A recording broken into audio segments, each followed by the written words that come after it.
পারু, পারু আমার সাথে চল। পারু, তুই এই বাড়িতে থাকতে পারবি না, তুই আমার সাথে চল। এসব কি করছো তুমি? রানী, রানী মাকে নিয়ে বাড়ি যাও। পারু আমার কথাটা শোন, তুই এই বাড়িতে থাকতে পারবি না পারু, তুই এক দণ্ড এখানে থাকতে পারবি না। তুই আমার সাথে যাবো চল। না মা, আমি কোথাও যাব না। দেখছো না সবার মাথার অবস্থা কি হয়ে রয়েছে? মা বাড়ি যাও, বাড়ি যাও, আর কমপ্লিকেশন বাড়ি না, মা দয়া করে বাড়ি যাও। পারু, মনে রাখিস পারু, তোর মা এখনো বেঁচে আছে। রানী, রানী, রানী চলে আয়, চলে আয় এখানে। তুই থাকবি না, চলে আয় আমার সাথে, চলে আয় এখান থেকে, চলে আয়, চলে আয় তুই আমার সাথে। আমি জানি না, আমি জানি না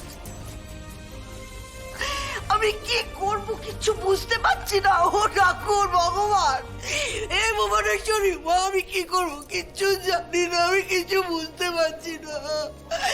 আমি কি করব সোম, আমি কিছু জানি না সোম, সোম আমি কি করব আমি জানি না সোম, আমি জানি আমি কি করবো, আমি আমি আমি আমি পাচ্ছি না, আমি কি করবো, আমি কি করবো, আমি আমার মেয়েটাকে নিয়ে আমি কি করবো, আমি কি করবো, আমি কি করবো ঠাকুর।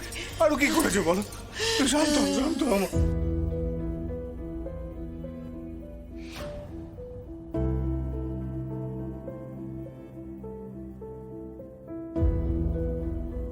তবে এটা কি?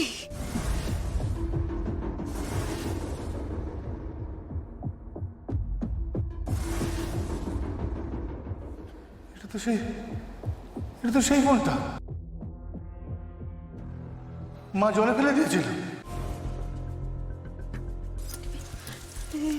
এই ফোনটা না, এই ফোনটা অম্লানের কাছে ছিল, কিন্তু এই ফোনটা অম্লানের কাছে গেল কি করে পার্বতী? চুপ করে দেখো না, বলো বলো কি করে গেল বলো। তুমি তুমি তুমি তুমি অম্লানের সাথে ওই দিন কি কথা বলছিলে? বলো পার্বতী, বলো কি কথা বলছিলে?